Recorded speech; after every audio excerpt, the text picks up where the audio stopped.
अपने जीवन में बड़ा सुंदर संकेत मिलता है शास्त्रों से।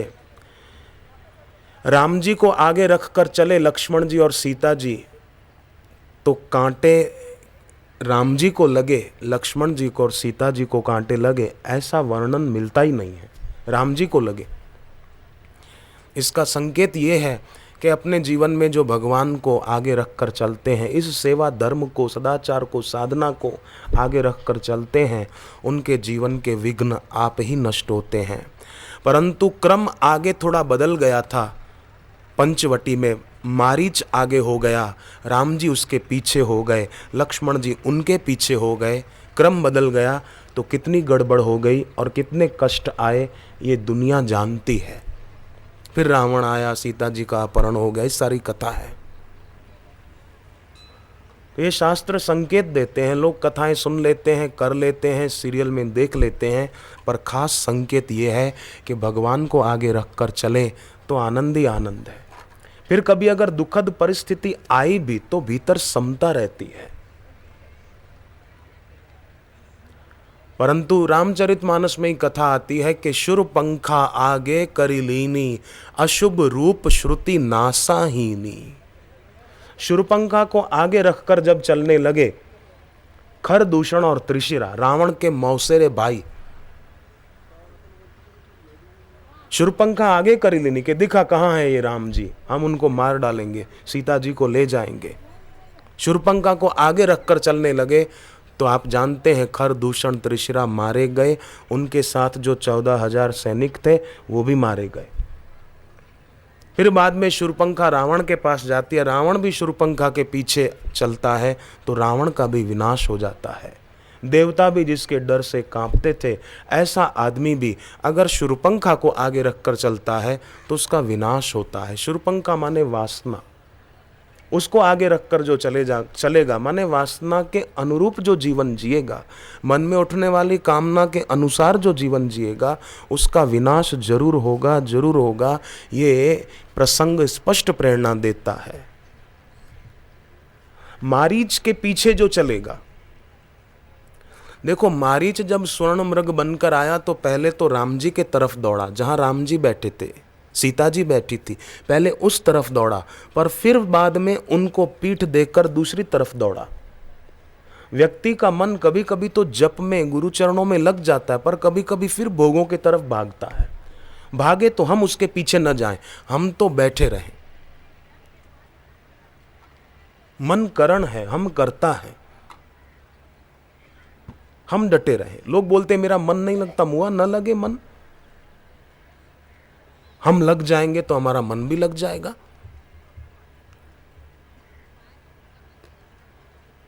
जैसे हम जहां जाते हैं परछाई पीछे पीछे आती है, ऐसे ही वो भी आएगा।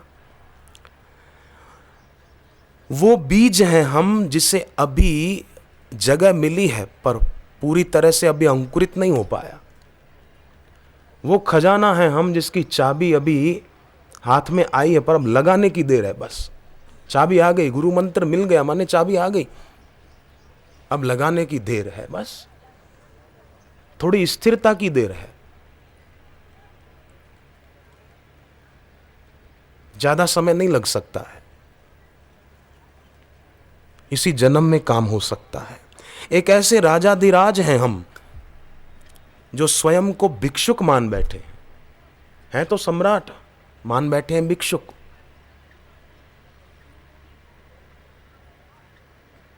इसलिए जीवन में कई बार मांग बनी रहती है कि ऐसा हो जाए, ऐसा हो जाए, ये हो जाए। नहीं नहीं नहीं, देखो कीचड़ में से कमल का फूल खिल सकता है, नहीं खिल सकता? खिलते हैं, सरोवर में कीचड़ होता है, कमल के फूल खिलते हैं। ऐसे लोग बोलते हैं कहीं ये शरीर तो नश्वर है, ये शरीर ऐसा है, ऐसा नहीं। नहीं, कीचड़ में कमल खिल सकता है। इसी शरीर के द्वारा हम साधन भजन सेवा करते हुए अपना कल्याण कर सकते हैं। शरीर की निंदा क्यों करना? शरीर की निंदा केवल इस अर्थ में की गई है कि इसके द्वारा विकार भोग न किए जाएं, विकारों के अधीन न हुआ जाए, अपितु जप करके राम नाम निज औषधि काटे कोटि विकार, उसको काटने के लिए है। इसलिए शरीर का स्वास्थ्य बढ़िया रखें, और स्वास्थ्य बढ़िया रहेगा अगर मन में आदि नहीं होगी तो तन में व्याधि भी नहीं होगी। मन की आदि से तन की व्याधि होती है, इसलिए मन की आदि भी न रहे, तन की व्याधि भी अपने आप मिट जाएगी। चिंता करने की जरूरत ही नहीं है, मैं बीमार हूँ, मैं बीमार हूँ, मेरी तबीयत ठीक नहीं रहती है, क्या करूँ। ये दिल्ली के साधक बैठे हैं, इनकी बहू को, आपकी बहू को तकलीफ हो गई थी कोई, परंतु कैसे ठीक हो गई। वो डॉक्टर कुछ का कुछ बोलते थे, पर बापूजी ने कहा कि नहीं नहीं चिंता मत कर। वो वरदादा को फेरे फेरे थोड़ा जप किया, अभी वो बिल्कुल ठीक है। वो बैठे हैं आगे सज्जन, इनकी बहू की, हाथ ऊपर करना जिनकी बहू की मैं बात बता रहा हूँ। ये माता जी खड़ी, इनकी बहू की बात है, कोई दवाई नहीं लेनी पड़ी। ध्यान, सत्संग, गुरु दर्शन, ये एक ऐसी निज औषधि है, काटे कोटि विकार।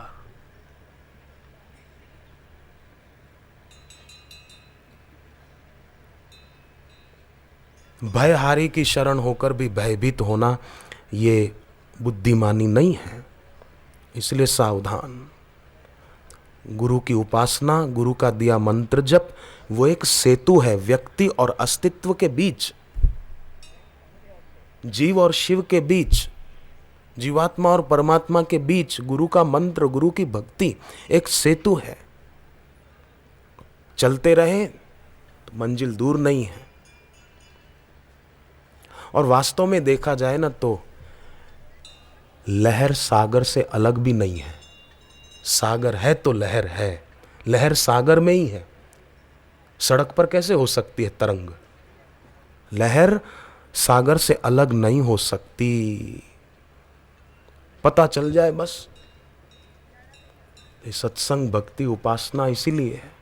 भक्ति बोध करा देती है। ज्ञान दीपेन भास्वता।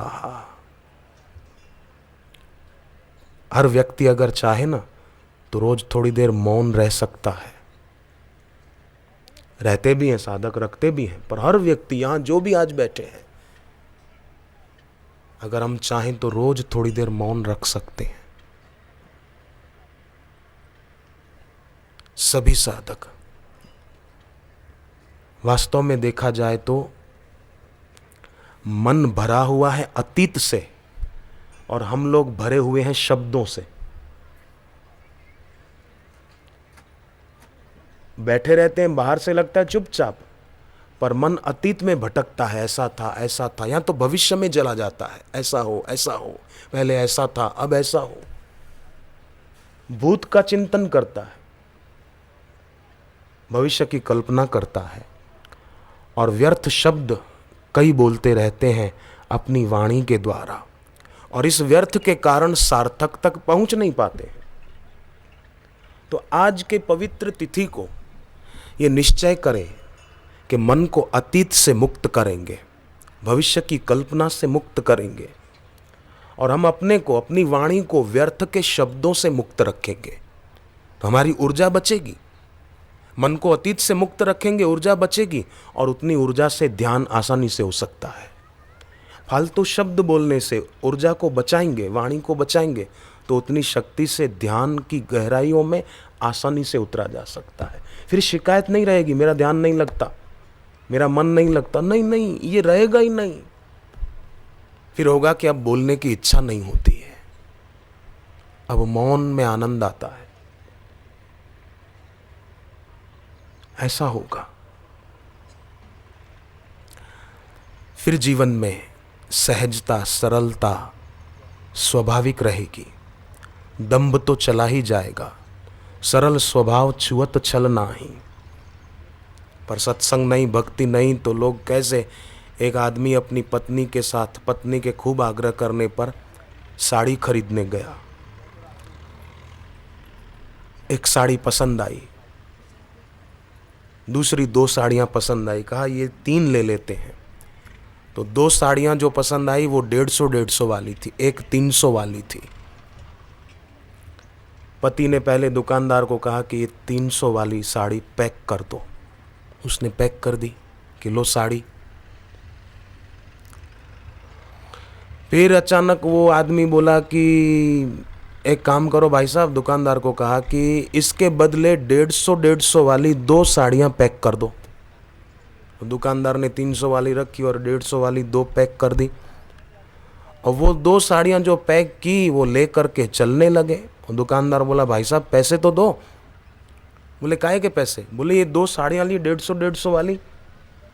बोले वो तो मैंने 300 वाली साड़ी के बदले में ली है, वो साड़ी तुमको लौटा दी ना।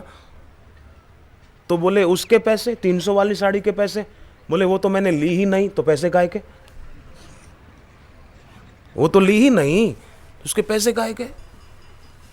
पर धन पर मन हरण को वैश्या बड़ी प्रवीण, तुलसी सोई चतुरता रामचरण लवलीन। 2 लड़के होटल में खाने गए, खाया पिया, खूब खाया, ये आइटम भी लाओ वो आइटम भी लाओ, खाया। खा के जाने लगे तो जो काउंटर पे बैठा था उसने बिल दिया। थोड़े बातों में उलझाया, फिर कहा कि ठीक है बाकी के पैसे वापस करो भाई साहब। बोले आपने दिए ही नहीं। बोले मैंने 500 की नोट दी। एक लड़के ने कहा मैंने 500 की नोट दी। बोले कहाँ दी? आप झूठ बोलते हो। बिगड़ा वो काउंटर वाला। तब इतने में दूसरा जो साथी था वो बोला भाई साहब आप दोनों के झगड़े में कहीं ये मत भूल जाना मैंने 1000 की नोट दी है। वो काउंटर पे बैठा था, उसका दिमाग चकराया कि ये दोनों क्या बोलते हैं। बोले मैंने 500 की दी, बोले मैंने 1000 की दी है। तो काउंटर वाले को हुआ कि अब दोनों से झगड़ा करूंगा तो लोग क्या बोलेंगे, दोनों झूठे हैं, तू एक सच्चा है। उसका दिमाग भी विचलित हो गया। उसने उनको पैसे दे दिए, लौटा दिए। वो दोनों निकले बाहर, खा के भी निकले और पैसे भी लेके आए। तो एक आदमी जो उनका झगड़ा देख रहा था, सज्जन, उसने रहा न गया उससे। उसने आकर इन दोनों को पूछा कि सच बताना आपने पैसे दिए थे? दोनों एक दूसरे का मुंह देखने लगे। तो एक को पूछा हाथ पकड़ के, सच बता आपने उनको रुपए दिए थे? तो वो बोला कि जैसे इसने 500 की नोट दी थी वैसे ही मैंने 1000 की नोट दी थी। बातें करने में भी लोग बड़े चालाक होते हैं, परंतु तुलसी सोई चतुरता राम चरण लवलीन। ये सच्ची बुद्धिमानी है कि हम लोग सत्संग में आकर के बैठते हैं, व्रत उपवास कर लेते हैं। तो अपने जीवन में जो शूर्पणखा को आगे रखकर चलेगा वो विनाश को प्राप्त होगा। जो भगवान को और गुरु को आगे रखकर चलेगा उसका कल्याण जरूर होगा, उसका विकास जरूर होगा, उसकी उन्नति जरूर होगी, उसको आत्म शांति जरूर मिलेगी।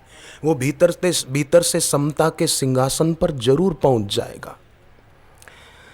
एक सेठ ने सोचा कि मेरे 3 बेटे हैं, मैं बूढ़ा हो गया, अब संपत्ति का अधिकारी, व्यापार का मुख्य जिम्मेदार किसको बनाऊं? परीक्षा लेने की सोची। 3 बेटों को बुलाया और थोड़े थोड़े दाने दिए, बीज दिए, गेहूं के, कुछ फूलों के बीज भी दिए। और कहा कि बेटे मैं बाहर जा रहा हूँ यात्रा के लिए और कुछ समय के बाद लौटूंगा, ये मेरी अमानत संभाल के रखना, मैं मांग लूँगा आने के बाद। तो एक लड़के ने सोचा कि भाई पिताजी आकर मांगेंगे तो क्यों ना इसको संभाल के तिजोरी में रख दूँ, रेशमी रुमाल में लपेट कर। दूसरा एक रेशमी रुमाल और उसके ऊपर लपेटा, तिजोरी में रख दिया, लॉक लगा दिया कि संभाल कर रखूं। दूसरे लड़के ने सोचा कि पिताजी ने कहा है कि संभाल के रखना, मैं आकर ले लूँगा, तो अब कैसे इसको संभाल के रखूँ तिजोरी में, तो ये सड़ जाएंगे बीज। तो क्यों ना मैं इनको बेच दूं और पैसे रख लूँगा, जब पिताजी आएंगे मांगेंगे तो मैं फिर उन पैसों से बीज खरीद के ला दूंगा कि लो। तो दूसरे बेटे ने ये गणित लगाया। तीसरे बेटे ने सोचा कि पिताजी ने कहा है कि मैं आकर लूँगा, पर पिताजी कब आए क्या पता। तो उसने क्या किया, ज़मीन साफ सफाई करा के, कांटे और फालतू घास उखड़वा के, हल चलवा के वो बीज बो दिए। एक तरफ गेहूं के, एक तरफ थोड़ी ज़मीन में फूलों के बीज बो दिए।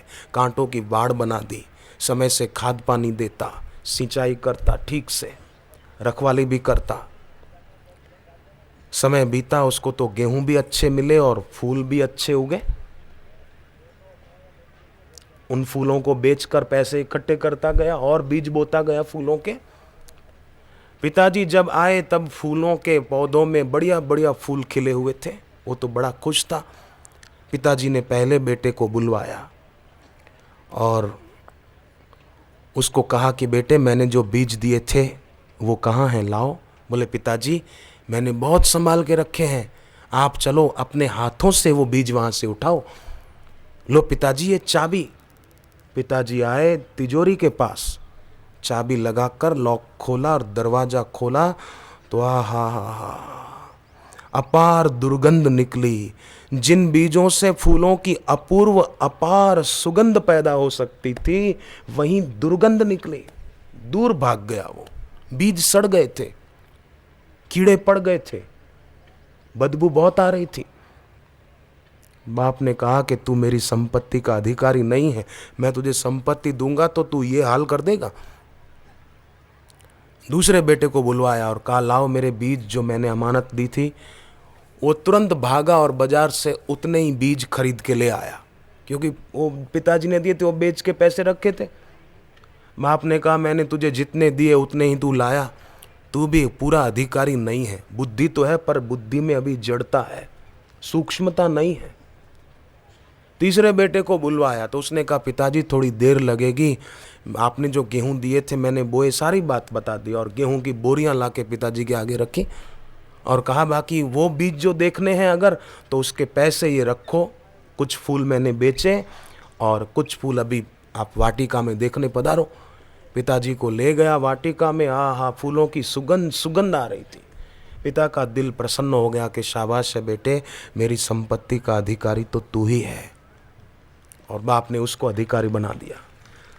तो गुरु भी संपत्ति देते हैं, दीक्षा देते हैं, ज्ञान देते हैं, पर माला को रखी दे, जप न करे। गुरु से ज्ञान सुना पर सुनकर फिर चला जाए, बिखेर दे, फिर सो जाए, कैसे काम चलेगा। गुरु के चरणों में आकर उनसे दीक्षा लें, जप साधना करें, घर पे जाके नियमित रूप से फिर उसको और बढ़ाना चाहिए। मन न लगे तो कुछ प्रयोग जो शिविरों में सिखाए जाते हैं वो करें, तो उससे मन लग जाएगा। हरीसा हीरा छोड़ के करे हैं और उपाय, ते नर यमपुर जाएंगे। भक्ति को छोड़कर, नाम जप को छोड़कर और वस्तुओं से व्यक्ति जो सुख की आकांक्षा करता है, ते नर यमपुर जाएंगे। सत्य भाषे रविदास, रविदास जी कहते हैं कि ये सत्य वचन है कि वो ऐसा ही उनका हाल होगा। जैसे बंदर पत्ते खाते हैं, ऐसे ही आजकल कई पढ़े लिखे लोग तंबाकू चबाते हैं, डार्विन का सिद्धांत सच्चा कर रहे हैं। जैसे बंदर में चंचलता अधिक होती है, ऐसे ही अपना जीवन भी चंचलता के प्रभाव में आकर नष्ट कर देते हैं। तो जीवन में अगर रति पानी हो, रति माना प्रेम भक्ति, जीवन में अगर रति पानी हो तो अति से बचो। अति काम से बचे, अति क्रोध से बचे, अति लोभ से बचे, अति मोह से बचे, अति सोने से बचे, अति खाने से बचे। अति से बचे तो रति सहज प्राप्त होगी। रति माना दिन दिन बढ़ने वाला प्रेम। पर जिसके जीवन में सोने की, खाने की, क्रोध की, काम की अति होगी, वो रति से वंचित रह जाएगा।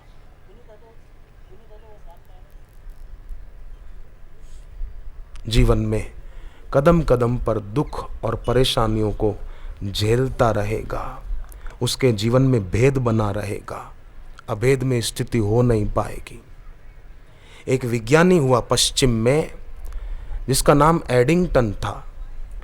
उसने अपने जीवन में लिखा कि जब मैंने विज्ञान की यात्रा शुरू की तो लगा कि पदार्थ ही सब कुछ है। जब शुरू की थी विज्ञान की यात्रा, रिसर्च करने की शुरुआत की थी, लगा पदार्थ ही सब कुछ है। इतना ही नहीं, बोले मुझे तो ऐसा भी लगता था कि विचार भी पदार्थ का ही एक रूप है, परंतु अब जब मैंने कुछ संतों के वचन सुने पढ़े तो अब जीवन के अंतिम पड़ाव पर पहुंचा हूं तो मेरी दृष्टि बदल गई है। अब सोचता हूं कि पदार्थ भी विचार का ही एक रूप है।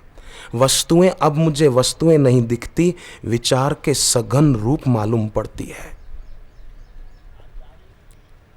सुबह बताया था, कभी कभी एक प्रयोग करें, जप ध्यान के समय श्वास को रोक दें बस। अंदर हो तो अंदर, बाहर हो तो बाहर। 4-5 सेकंड तो आराम से रोक सकते हैं, 10 सेकंड भी रोक सकते हैं।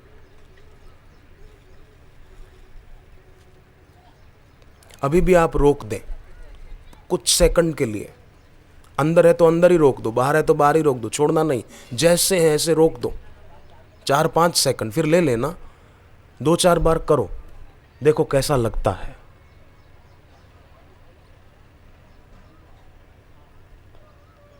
निर्विचार स्थिति बनते देर नहीं लगेगी।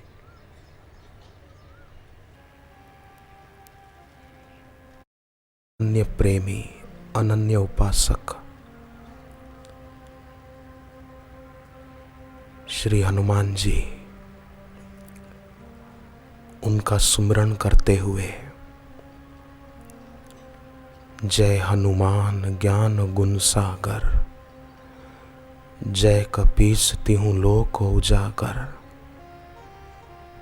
राम दूत तुलित बल धामा, अंजनी पुत्र पवन सुत नामा, महावीर विक्रम बजरंगी, कुमति निवार सुमति के संगी, कंचन वरण विराज सुबेसा, कानन कुंडल कुंचित केसा, हाथ वज्र और ध्वजा विराजे, कांधे मूंज जनेऊ साजे, शंकर सुवन केसरी नंदन, तेज प्रताप महाजगवंदन,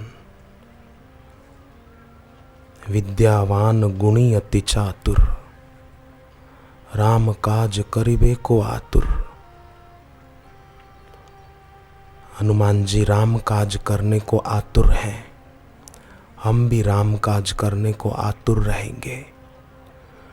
उस समय राम काज सीता जी की खोज था, राक्षसों को मारना था। अभी भी शांति रूपी भक्ति रूपी सीता को हम पाएं और काम क्रोध रूपी राक्षसों को मार भगाएं। कैसे? कि एक टक देखना चाहिए रोज। एक प्रयोग ये भी जरूर करें, कभी कभी ये श्वास वाला, कभी ध्यान में बैठे दोनों हाथ ऊपर करके मेरी ऊर्जा ऊपर की ओर उठ रही है, कभी जीभ को तालों में लगा दिया, कभी श्वास को बाहर रोककर पेट को अंदर की ओर खींचा, जितनी देर रोक सके रोके रखा, फिर श्वास लिया, फिर किया। कभी एक टक देखने की विधि। और सदैव याद रहे, मेरी सबके चरणों में प्रार्थना है, एक टक देखने की विधि वो विषय से संबंधित नहीं है। एक टक देखने की विधि वो देखने से संबंधित है, कोई विषय से संबंधित नहीं है। जब एक टक देखते हैं ना तो दृष्टि स्थिर हो जाती है, परंतु मन का स्वभाव ये होता है गति करते रहना। दृष्टि तो स्थिर कर दी, हम एक टक देख रहे हैं गुरु जी के चित्र की ओर, आंखों की पलकें नहीं हिल रही है, परंतु मन का जो स्वभाव है गति करते रहना वो होता है। जब अपलक देखते हैं, एक टक जरा भी पलकें हिलने नहीं देते, गति नहीं करते, तो मन को थोड़ी कठिनाई होती है उस समय, क्योंकि मन की प्रकृति है एक विषय से दूसरे विषय पर डोलते रहने की, उसका स्वभाव है।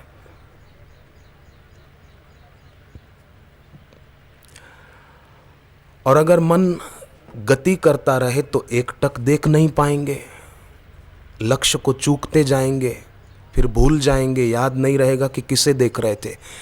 लगेगा बाहर से कि आंख मेरी स्थिर है, पर मुर्दा आंख होगी, जिंदा आंख नहीं होगी। मुर्दा आंख ना हो, जीवित आंख हो। जब मुर्दा आंख से देखेंगे ना तो शारीरिक रूप से विषय वहां मौजूद रहेगा, लेकिन हमारे लिए खो जाएगा। तस्वीर होगी गुरु जी की सामने, परंतु हम कहीं और खो जाएंगे। एकटक देख भी रहे होंगे, परंतु फिर भी नहीं वत होगा वो एकटक देखना, क्योंकि हम वहाँ उपस्थित नहीं हैं, हम विचारों में खो गए। एकटक देखने का मतलब यही है कि त्राटक नहीं है। एकटक देखने का मतलब त्राटक नहीं है। त्राटक की साधना तो बहुत छोटी साधना है, उसका सम्मोहन के उसमें उपयोग होता है, पर एकटक देखना वो त्राटक की साधना नहीं है, वो बहुत विलक्षण साधना है। त्राटक तो बहुत छोटी साधना है, त्राटक नहीं करना, एकटक देखना। और एकटक देखने का मतलब इतना है कि अपनी चेतना को गति न करने देना, केवल उन्हीं का आसरा। रावण में उन्हीं का आसरा न रहा, अपना अभिमान भी आ गया था, अपने बल का अभिमान आ गया था। तो शिवजी युद्ध में देख भी रहे थे, पर रावण की मदद करने शिवजी नहीं आए। हिरण्याकश्यपु की मदद करने भगवान नहीं आए, पर उसका विनाश करने को आ गए। कठोर से कठोर अस्त्र शस्त्र से मारे नहीं जा सकते थे, पर भगवान के नख से हिरण्याकश्यपु मारे गए। तो जब हम मन को इधर उधर गति नहीं करने देते तो मन थोड़ा संघर्ष करता है। कभी लगेगा कि अब आंख बंद कर लूं, बस बहुत हो गया, 5 मिनट हो गया ना, एकटक देख लिया, बस 10 मिनट देख लिया। मन संघर्ष करेगा, मन तर्क करेगा कि नहीं, बंद कर लो आंखें, बस हो गया। पर अगर हम वो एकटक देखने की साधना जारी रखें, रोज आधे घंटे की, तो धीरे धीरे मन संघर्ष छोड़ देगा, ठहर जाएगा मन।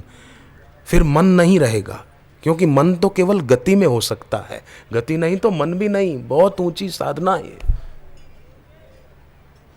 मन केवल गति में रहेगा, गति है तो मन है, गति गई तो मन भी गया।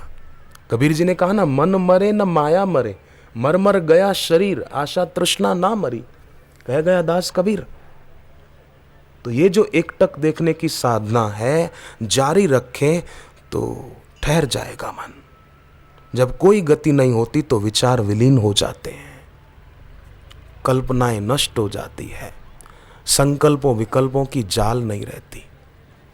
और ये स्थिति सेवकों को सहज प्राप्त होती है। कई लोगों को आपने देखा होगा, बैठे होते हैं, लगता है आकाश में से एकटक देख रहे हैं, पर कुछ न कुछ सोच रहे होते हैं। जैसे कई बार आदमी घर पे खाने बैठा, पत्नी ने पिरोसा है खाना, आधी कटोरी दाल पी गया आदमी, पत्नी ने पूछा दाल कैसी है, तो उसने कहा ठहर चख के बताता हूँ। तो आधी कटोरी पी गया, पता नहीं चला स्वाद कैसा है, नमक मिर्च कम है कि ज़्यादा है, आधी कटोरी पी गया। दाल तो पी गया, पर उसका दिमाग कहीं और ही घूम रहा है, मन कहीं और गति कर रहा है। तो एकटक देखने का अर्थ है हमारी आंखें ही नहीं, बल्कि समग्र मन भी आंखों के रास्ते गुरुदेव पर स्थिर हो गया, गुरुदेव के चित्र पर स्थिर हो गया, मन भी स्थिर हो गया, इंद्रियां स्थिर हो गई। ये एकटक देखने का सही अर्थ है। देखने में मन को ठहरा देना है, ताकि आंतरिक गति, भीतरी उछल कूद, भीतरी हलन चलन सब बंद हो जाए। इसको ध्यान बोलते हैं। जो का घाता रहे उसका नाम ध्यान नहीं है। और ऐसा ध्यान होगा ना, मन की आधी चली जाएगी। मन ही नहीं रहा तो आधी कहां रही।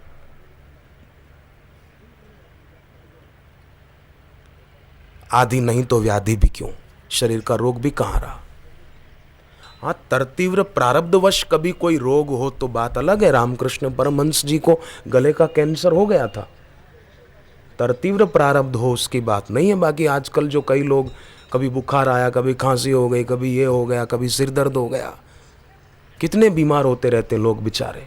किडनी खराब है, लीवर खराब है, डायबिटीज़ हो गई।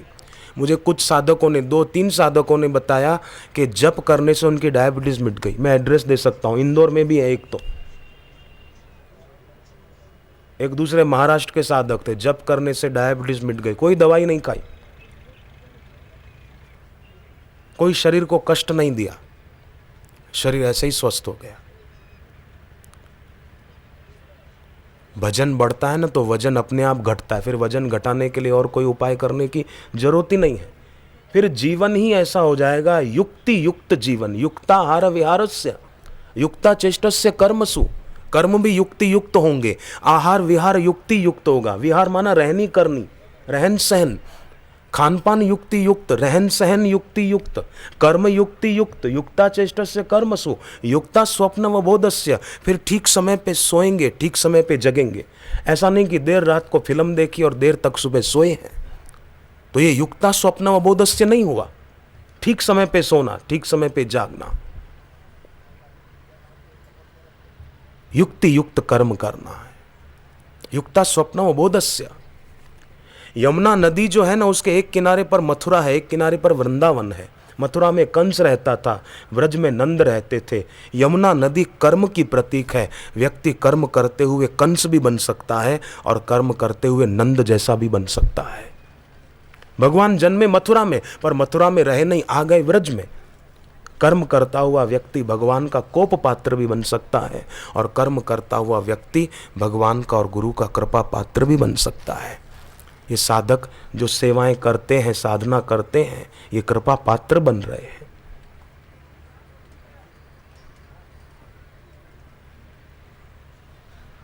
कृपा पात्र बन रहे हैं, पूर्ण कृपा पात्र। पात्र तो है ही, नहीं तो यहां आ भी नहीं पाते।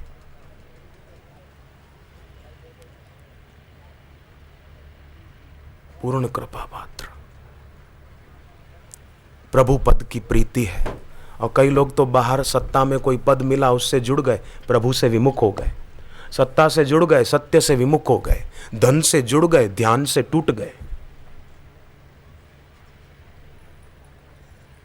प्रतिष्ठा से जुड़ गए, निष्ठा से दूर हो गए। वासना में डूब गए, उपासना से वंचित रह गए। कैसा जीवन जी रहे हैं। ये तो ऐसा ही हुआ कि कुत्ता गला डूब पानी में खड़ा है, पर पानी पीना नहीं आता, जीभ से चाटता है पानी को। जीना ही नहीं आता जीवन। ऐसे लोगों को पता ही नहीं है कि रसोई घर में रखा हुआ तेल और घी जैसे हाथ पैर धोने के लिए नहीं होता है, वो खाना बनाने के लिए होता है। ऐसा ही मनुष्य जीवन वासना में बर्बाद करने के लिए नहीं होता, उपासना करके सार्थक करने के लिए होता है। रसोई घर का तेल हाथ धोते हैं क्या उससे?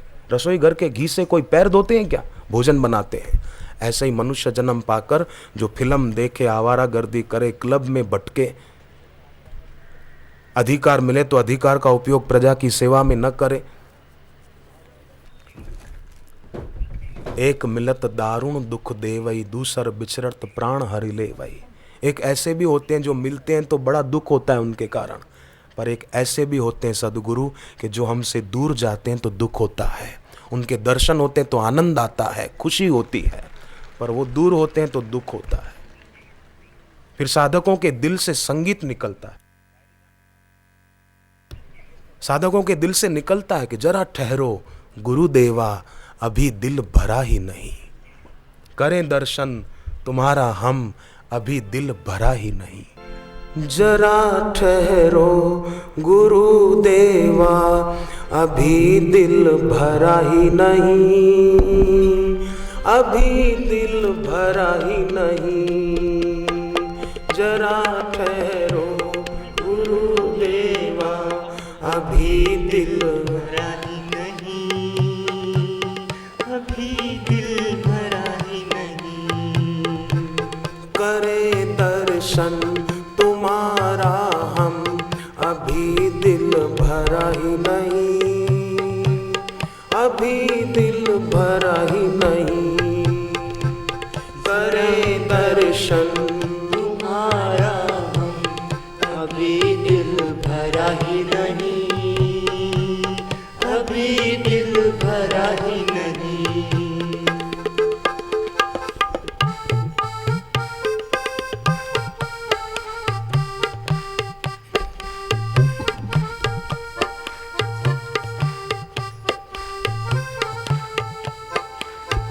ये मतलब की है सब दुनिया हमें भरमाएगी, हमें भरमाएगी।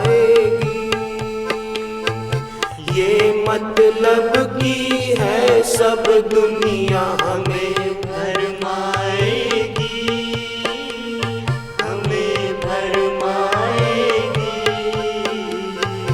तेरी रहमत हमको गुरुवर खुद ही तिराएगी, खुद ही तिराएगी। तेरी रहमत हमको गुरुवर खुद ही तिराएगी, खुद ही तिराएगी।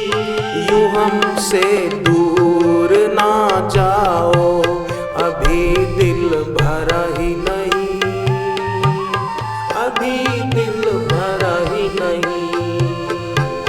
यूं हमसे दूर ना जाओ, अभी दिल भरा ही नहीं, अभी दिल भरा ही नहीं।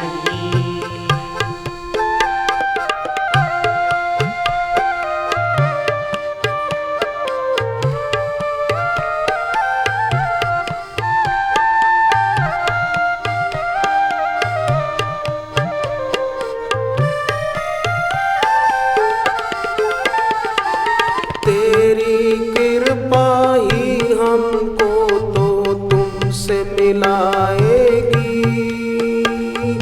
तुमसे मिलाएगी। तेरी कृपा ही हमको तो तुझसे मिलाएगी, तुझसे मिलाएगी। तेरी सेवा ही ये जीवन सफल बनाएगी, सफल बनाएगी। तेरी सेवा ही ये जीवन सफल बनाएगी, सफल बनाएगी। जरा अमृत तो बरसाओ, अभी दिल भरा ही नहीं, अभी दिल भरा ही नहीं। जरा अमृत तो बरसाओ, अभी दिल भरा ही नहीं, अभी दिल भरा ही नहीं।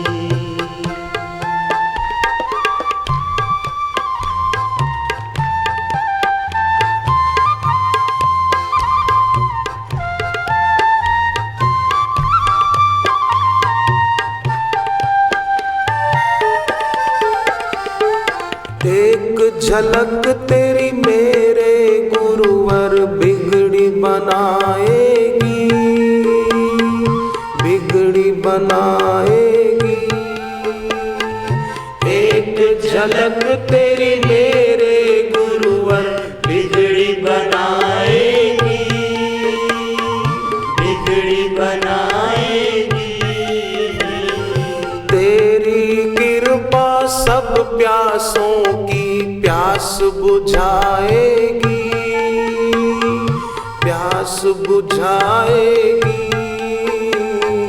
तेरी कृपा सब प्यासों की प्यास बुझाएगी, प्यास बुझाएगी। जरा हम पर नजर डालो, अभी दिल भरा ही नहीं, अभी दिल भरा ही नहीं। जरा हम पर नजर डालो, अभी दिल भरा ही नहीं, अभी दिल भरा ही नहीं।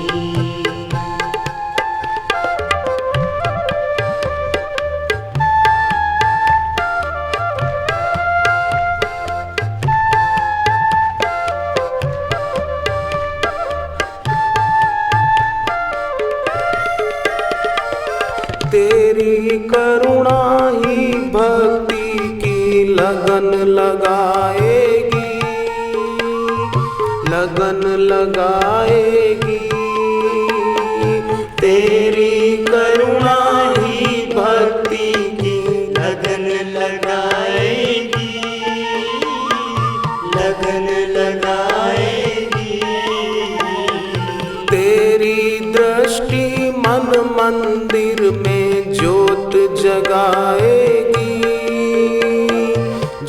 ज्योत जगाएगी, तेरी दृष्टि मन मंदिर में ज्योत जगाएगी, ज्योत जगाएगी। तेरी मुस्कान से गुरुवर अभी दिल भरा ही नहीं, अभी दिल भरा ही नहीं। तेरी मुस्कान से गुरुवर अभी दिल भरा ही नहीं, अभी दिल भरा ही नहीं।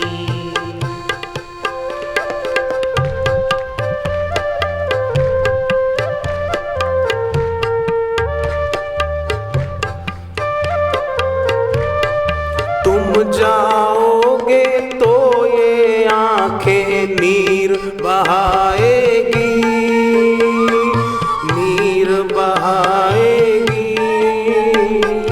तुम जाओगे तो ये आंखें नीर बहाएगी, नीर बहाएगी।